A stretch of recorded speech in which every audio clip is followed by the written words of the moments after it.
खबर देवरिया जनपद से, जहां आजादी के इस 75वें अमृत महोत्सव महापर्व तिरंगा यात्रा को पूरा भारत वर्ष बड़ी धूमधाम से मना रहा है। इसी क्रम में सरकारी गैर सरकारी संगठनों के अलावा जनपद के प्राथमिक, junior high school, inter college और डिग्री कॉलेज के बच्चों द्वारा तिरंगा यात्रा निकालकर आजादी के रणबांकुरों को याद करते हुए घर घर तिरंगा अभियान के तहत आम जन को जागरूक किया जा रहा है। जनपद के गौरी बाजार क्षेत्र स्थित एसबीटी पब्लिक स्कूल बखरा के चेयरमैन एमएन त्रिपाठी के नेतृत्व में बच्चों ने 900 मीटर लंबी तिरंगा यात्रा निकालकर देशवासियों को एकता व अखंडता का संदेश दिया। इस दौरान प्रबंधक एमएन त्रिपाठी ने कहा कि हम आजादी का अमृत महोत्सव मना रहे हैं। आने वाले वर्षों में भारत विश्व गुरु बनेगा। इस महाअभियान के तहत 1500 बच्चों ने तिरंगा यात्रा निकालकर हर घर तिरंगा अभियान के द्वारा जनमानस को जागरूक किया। आजादी के रणबांकुरों को हम इस महान अवसर पर नमन करते हुए श्रद्धांजलि अर्पित करते हैं। इस दौरान संरक्षक हेमंत मिश्रा ने कहा कि आजादी का अमृत महोत्सव हमारे लिए गर्व का विषय है। हम इस महाअभियान के तहत तिरंगा यात्रा निकालकर देश के भविष्य के जाने वाले नौनिहालों के माध्यम से आजादी के रणबांकुरों को याद कर रहे हैं। देवरिया जनपद से त्रिभुवन कुमार त्रिपाठी की रिपोर्ट। ये जो तिरंगा यात्रा आप निकाल रहे हैं, क्या उद्देश्य है आपका, क्या संदेश देंगे आप? इस तिरंगा यात्रा के माध्यम से जो सरकार की मंशा थी कि देश और प्रदेश के हर एक नागरिक में देशभक्ति का एक महान जज्बा पैदा हो और अपने जज्बातों के प्रदर्शन के लिए उन्होंने एक माध्यम दिया कि हर एक देशवासी अपने जज्बातों का एक अभूतपूर्व अंदाज में प्रदर्शन कर सके। हर एक संस्था जो देश प्रेम को, अपने देश प्रेम को दिखाना चाहती है, उसको ठीक ढंग से दिखा सके। इसी उद्देश्य को लेके उसमें हम भी एक अपने स्कूल की तरफ से प्रयास कर रहे हैं और इस उम्मीद के साथ कि अभी आज़ादी के 75वें वर्षगांठ पर हमारा देश हर दिशा में चौमुखी प्रगति कर रहा है, लेकिन अभी बहुत कुछ किया जाना शेष है।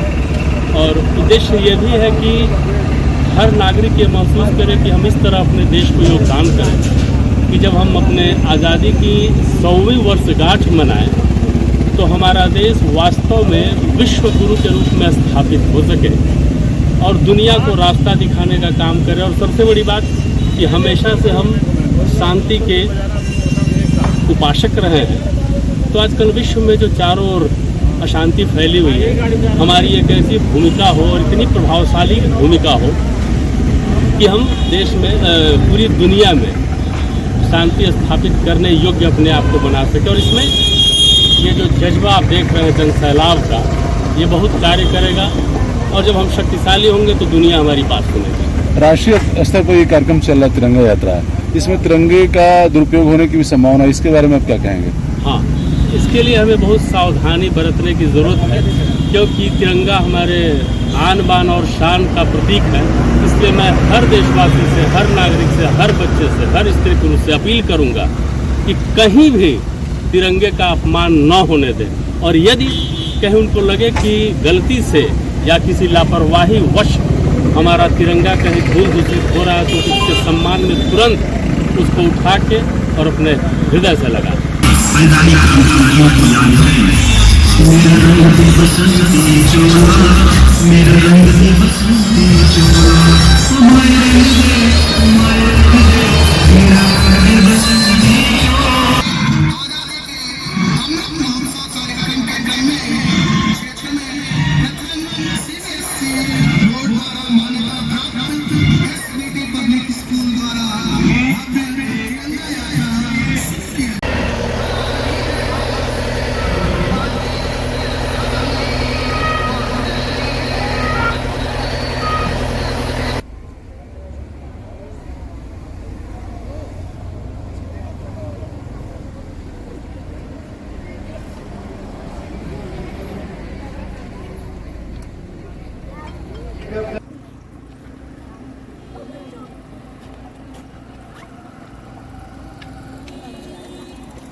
आज जो तिरंगा यात्रा निकाली जा रही है जी, ये यात्रा कहाँ से कहाँ जा रही है और इस यात्रा के माध्यम से आप क्या संदेश देंगे आप?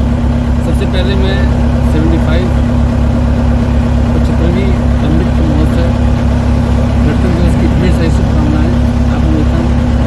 और ये यात्रा हमारी एसबीटी होते हुए गौरी बाजार चौक पे जाके समाप्त होगी। इस तिरंगा यात्रा का बस मेरा यही है कि एक तिरंगा का जो आन बान शान होता है, देश के लिए हर व्यक्ति के, हर जन में एक देश प्रेम की, राष्ट्र प्रेम की भावना जगनी चाहिए। हम सभी लोग कुछ न कुछ काम करते हैं देश के लिए, लेकिन एक जज्बा होना चाहिए काम देश के लिए। ठीक है, अपने लिए हम करते हैं, हमने स्कूल चला रहा हूँ, ठीक है स्कूल चला रहा हूँ, लेकिन एक देश के लिए क्या काम है, ये हर जन का, हर राष्ट्रभक्त का फर्ज होता है कि देश की आन बान शान को हम जितना ऊंचा ले सकें करें। कितने बच्चे इस यात्रा में प्रतिभाग कर रहे हैं? करीब 1500 बच्चे हमारे अभी कर रहे हैं और स्टाफ तो हम मान चलते हैं 1700 हमारा पूरा। यात्रा कहाँ से शुरू होकर कहाँ समाप्त होगा? ये यात्रा शुरू की स्कूल से गोलबे चौराहे